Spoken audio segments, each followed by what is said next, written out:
Imagine waking up tomorrow to discover that a nuclear-armed nation of 26 million people has suddenly collapsed. No warning, no transition plan, just chaos. What would happen to those weapons? Who would feed those millions? Where would the refugees go? This isn't some distant, hypothetical, it's the inevitable future of North Korea. And the countdown has already begun. Here's what the satellite images don't show you. Beneath those famous nighttime photos of a darkened North Korea lies something far more disturbing than mere poverty. We're witnessing the systematic hollowing out of an entire nation-state. The population is shrinking. The economy runs on weapons sales to Russia, and for the first time in 75 years, the regime has officially given up on its founding mission of reunification. But the most terrifying part? Every major power, China, Russia, the United States, is so focused on preventing immediate collapse that they're actually accelerating the conditions for a far more catastrophic implosion down the road. They're keeping a brain-dead patient on life support, but the machines are starting to fail. What happens when a nuclear-armed state enters its death spiral? How many warning signs are we missing right now? And why is everyone pretending this problem will somehow resolve itself? I'm James Whitfield from Faultline Economics. While others chase headlines, we examine the systems that actually shape history, geography, demographics, and economic fundamentals. Today, we're analyzing North Korea's structural collapse. This is strategic clarity in a complex world. Let's establish the battlefield.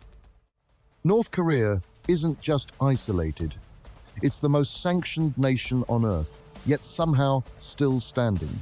26 million people trapped between China's industrial might and South Korea's prosperity, ruled by a third-generation dictator with nuclear weapons. But here's what changed in 2024. Kim Jong-un did something his father and grandfather never dared. He officially abandoned the dream of Korean reunification. After 7 decades of claiming Seoul as their rightful capital, Pyongyang literally blew up the roads connecting North and South. They amended their constitution to declare South Korea a permanent enemy state. This wasn't just symbolic, it was an admission of total defeat. When a regime abandons its founding purpose, history shows us what comes next. Factor 1. The geographic prison. North Korea is trapped in the worst real estate in Northeast Asia. Only 20% of the land is farmable, and even that struggles to produce. The 2024 harvest, down another 4%, continuing a decades-long decline. Consider this. 12 million North Koreans, nearly half the population, are chronically undernourished. Not just hungry, malnourished to the point where the average North Korean soldier stands 3 inches shorter than his South Korean counterpart. An entire generation physically stunted by starvation. But geography isn't just about food. North Korea has virtually no oil. Zero. Every drop must be imported, mostly smuggled through China or Russia. When satellites photograph the Korean Peninsula at night, they capture the ultimate symbol of state failure. A nation literally too poor to keep the lights on. Factor 2. The demographic time bomb. Now, here's where it gets interesting. North Korea's population isn't just suffering, it's disappearing. Birth rates have crashed to 1.8 children per woman. The population is now actively shrinking, with projections showing a loss of millions by 2050. But raw numbers don't tell the real story. Let me share something that North Korean security forces discovered in 2023. Teachers were accidentally using South Korean slang in classrooms. Why?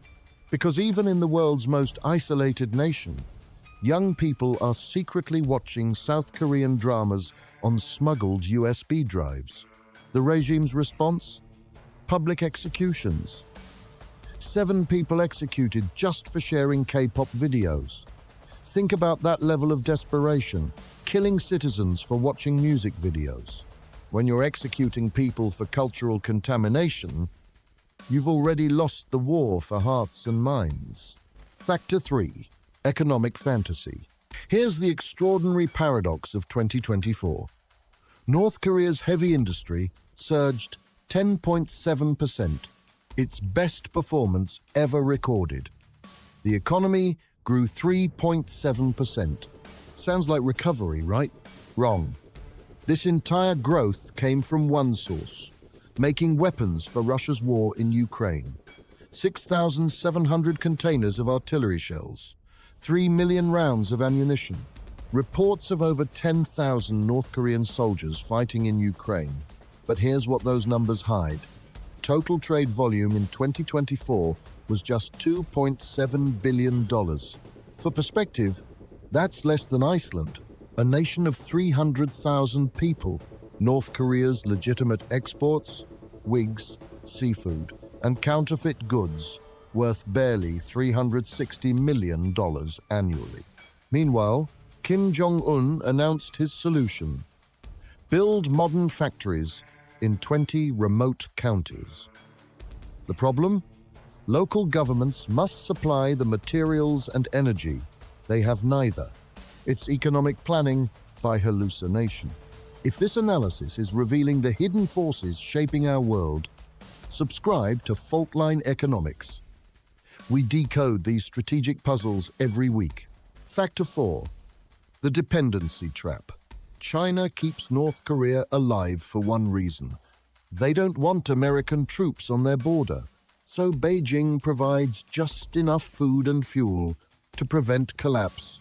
Never enough for prosperity, just enough for survival.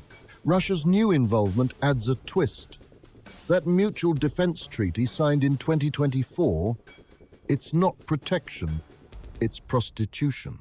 North Korea is selling its military stockpiles and potentially its soldiers' lives for basic necessities.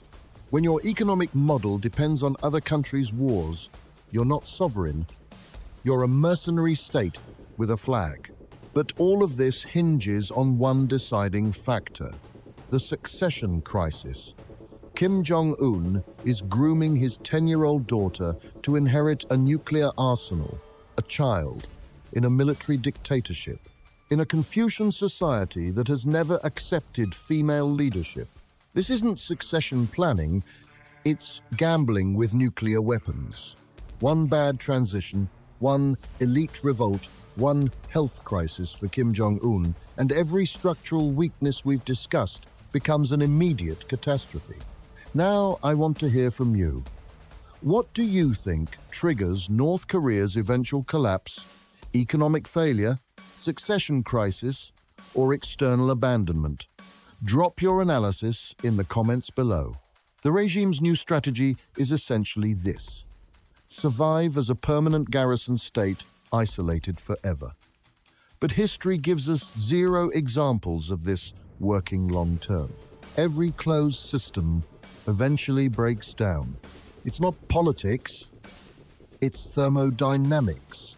For deeper insight into how totalitarian states collapse from within, I recommend The Dictator's Handbook by Bruce Bueno de Mesquita. It's on Audible, link below. The parallels to North Korea's current situation are striking. This connects directly to our analysis of China's structural collapse, because when China stumbles, North Korea loses its lifeline. Check that breakdown via the card on screen. By 2050, if current trends hold, North Korea's population drops below 20 million, mostly elderly. South Korea, despite its own demographic challenges, maintains an economy 100 times larger. The development gap becomes unbridgeable. But here's the strategic nightmare. Collapse doesn't mean peaceful reunification. It means loose nuclear weapons, massive refugee flows, and potential military intervention by 3 nuclear powers. The Yugoslav wars, but with atomic weapons. North Korea's collapse isn't a risk, it's a certainty. Geography constrains it, demographics doom it, economics starve it, and ideology has abandoned it. The only questions are when and how catastrophic. Every year Pyongyang delays reform, the eventual reckoning gets worse. Every weapons test, every execution, every failed harvest adds pressure to a system already past its breaking point. The future isn't written, but the blueprint is there for those who know how to read it. If you want to understand these tectonic shifts before they reshape our world, subscribe to Faultline Economics and hit that like button. We're decoding these strategic earthquakes every week. Stay strategic.